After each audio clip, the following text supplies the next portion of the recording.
नमस्कार दोस्तों, आपका स्वागत है एक्मे पब्लिकेशन के यूट्यूब चैनल पर।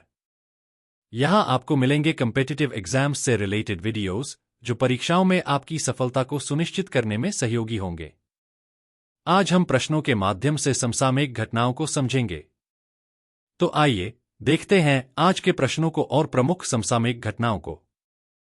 पहला प्रश्न है, आपदा जोखिम न्यूनीकरण के लिए अंतर्राष्ट्रीय दिवस का प्राथमिक लक्ष्य क्या है?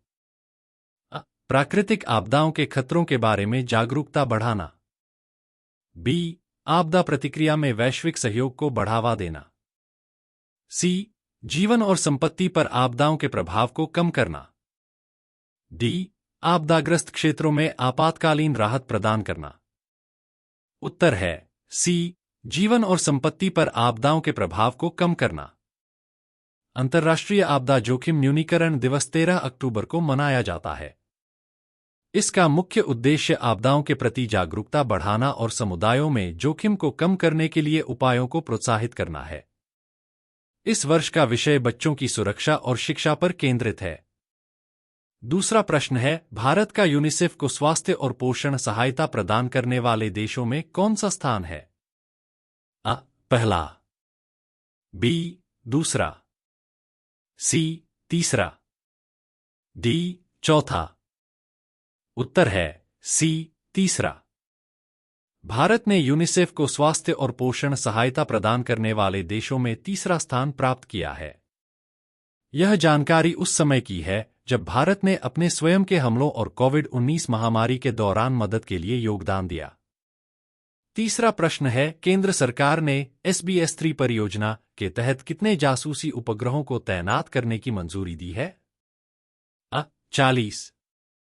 बी. 52। सी. 60। डी. 70।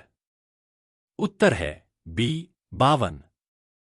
पीएम मोदी की अध्यक्षता वाली कमेटी ने space based surveillance SBS phase 3 project को मंजूरी दे दी है, जिसके तहत 52 सैटेलाइट्स अंतरिक्ष में लॉन्च की जाएंगी। भारतीय सेना की तीनों विंग आर्मी, नेवी और एयरफोर्स को इन सैटेलाइट्स से काफी मदद मिलेगी। चौथा प्रश्न है, NCPCR का पूर्ण नाम क्या है?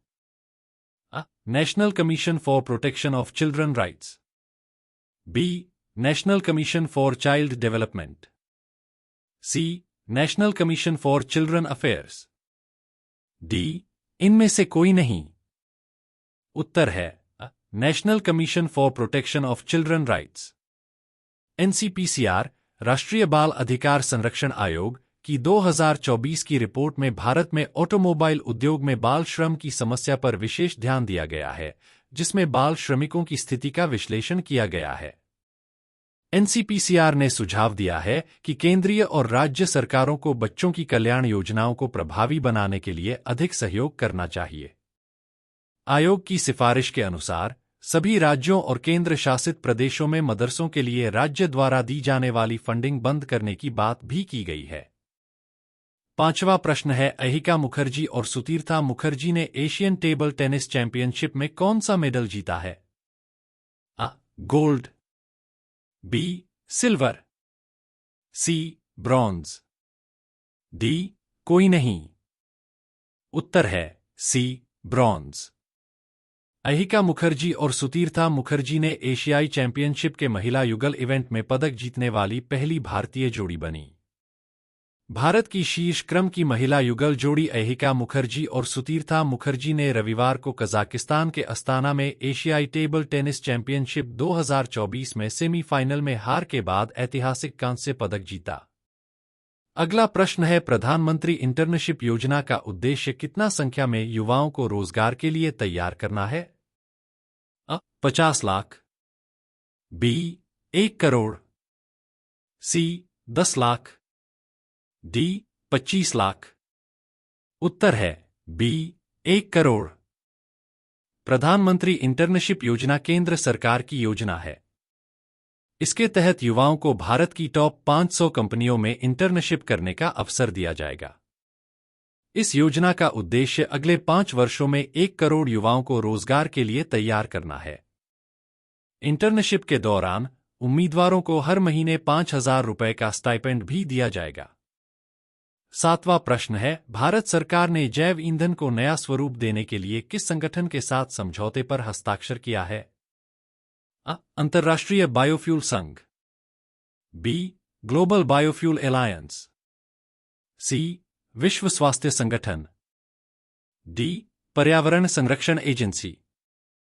उत्तर है B. Global biofuel alliance. Bharat सरकार ने जैव ईंधन क्षेत्र में नई पहलों को बढ़ावा देने के लिए जीबीए ग्लोबल बायोफ्यूल अलायंस के साथ समझौते पर हस्ताक्षर किए हैं। यह संगठन जैव ईंधन के सबसे बड़े उपभोक्ताओं और उत्पादकों का एक समन्वय है और इसके अंतर्गत विभिन्न हितधारकों का समावेश है। 8वां प्रश्न है, किस देश की सहायता के लिए विश्व बैंक ने हाल ही में वित्तीय मध्यस्थ कोष FIF की स्थापना की है? अ. भारत, बी. यूक्रेन, सी. पाकिस्तान, डी. अफगानिस्तान। उत्तर है बी. यूक्रेन। विश्व बैंक ने यूक्रेन की सहायता के लिए एक वित्तीय मध्यस्थ कोष FIF की स्थापना की है, जिसमें अमेरिका, कनाडा और जापान से योगदान की उम्मीद है। यह कोष यूक्रेन के लिए G7 की $50 बिलियन की प्रतिज्ञा के अनुरूप है और इसमें जमी हुई रूसी परिसंपत्तियों का भी उपयोग किया जाएगा। आपको यदि हमारा ये वीडियो पसंद आया हो तो लाइक, शेयर और सब्सक्राइब करें। थैंक्स।